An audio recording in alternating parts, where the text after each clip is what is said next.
అందరికీ నమస్తే. వైఎస్ఆర్సీపీ కుటుంబ సభ్యులు, నాయకులు, అభిమానులందరికీ సంక్రాంతి శుభాకాంక్షలు తెలుపుకుంటూ ఈ సందర్భంగా ఒక చిన్న విజ్ఞప్తి. మన వైఎస్ఆర్సీపీ అధినేత, మాజీ ముఖ్యమంత్రి వర్యులు వైఎస్ జగన్మోహన్ రెడ్డి గారు రాష్ట్రాన్ని ఏ విధంగా అభివృద్ధి చేశారో మనం అందరం చూసాం.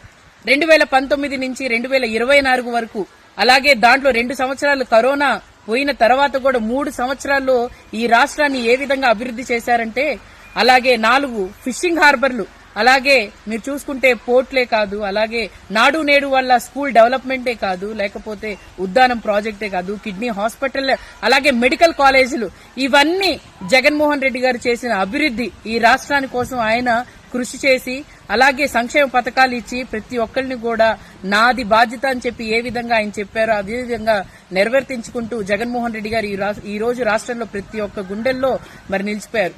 కానీ ఈ 2 సంవత్సరాలు ఈ కూటమి ప్రభుత్వం వచ్చిన తర్వాత, చంద్రబాబు నాయుడు గారు, పవన్ కళ్యాణ్, అలాగే మోడీ వచ్చిన తర్వాత మీరు చూసుకుంటే ఎక్కడ చూసినా బెల్ట్ షాపులు, అలాగే వైన్ షాపులు, అది కూడా స్కూళ్లు, గుళ్లు పక్కన. ఇది వీళ్ళు చేసిన అభివృద్ధి. అలాగే మీరు చూసుకుంటే ప్రతి నియోజకవర్గంలో కూడా ఎక్కడా కూడా శానిటేషన్ పరంగా గాని, లేకపోతే చక్కగా రోడ్లు ఎక్కడా కూడా అన్ని గుంటల విధంగా ఎక్కడ చూసినా కూడా ఏ విధంగా దాచుకోవటం తప్ప ఎక్కడా కూడా మేము చేశామని చెప్పుకోవడానికి 2 సంవత్సరాల్లో ఈ కూటమి ప్రభుత్వం సిగ్గుచేటుగా చెప్పుకోవడానికి లేదు. మరి ఈ విధంగా ఉంటే ఈ విజ్ఞప్తి ఏంటంటే, వైఎస్ఆర్సీపీ కుటుంబ సభ్యులందరికీ విజ్ఞప్తి ఏంటంటే, ఎవరెవరు వేరే ఊర్ల నుంచి, వేరే దేశాల నుంచి మన ఊరికి, మన ఆంధ్రప్రదేశ్ రాష్ట్రానికి వచ్చిన వాళ్ళు మిమ్మల్ని కోరుతుంది ఏంటంటే, నాడు నేడు వల్ల స్కూల్ డెవలప్మెంట్ మీ ఊర్లో జరిగిందా ఒక వీడియో తీసి పెట్టండి.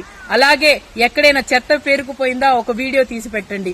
అలాగే ఎక్కడైనా కూడా మీరు చూసుకుంటే అభివృద్ధి, మరి గతంలో జగన్మోహన్ రెడ్డి గారు చేసింది ఇప్పుడు వాళ్ళు పట్టించుకోకుండా ఏ విధంగా నాశనం అవుతుందా, అక్కడ గుళ్ళు గాని, లేకపోతే బళ్ళు గాని, ఏ విధంగా అక్కడ ఏదైనా శానిటేషన్ పరంగా గాని, లేకపోతే బిల్డింగ్లు గాని పాట పడిపోతే దాన్ని కూడా వీడియో తీసి పెట్టండి. ఈ విధంగా మనం ప్రజలకి తెలియచేయాల్సిన బాధ్యత మన వైఎస్ఆర్సీపీ కుటుంబ సభ్యుల మీద ఉంది.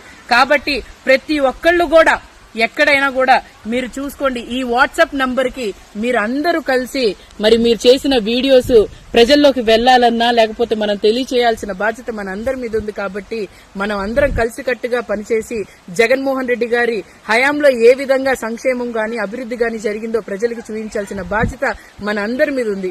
కాబట్టి ప్రతి ఒక్కళ్ళు కూడా ఈ సంక్రాంతి సందర్భంగా మీరు పండుగ ఎంత చక్కగా సెలబ్రేట్ చేసుకుంటున్నారో అదే విధంగా ప్రజలకి తెలియచేయాల్సిన బాధ్యత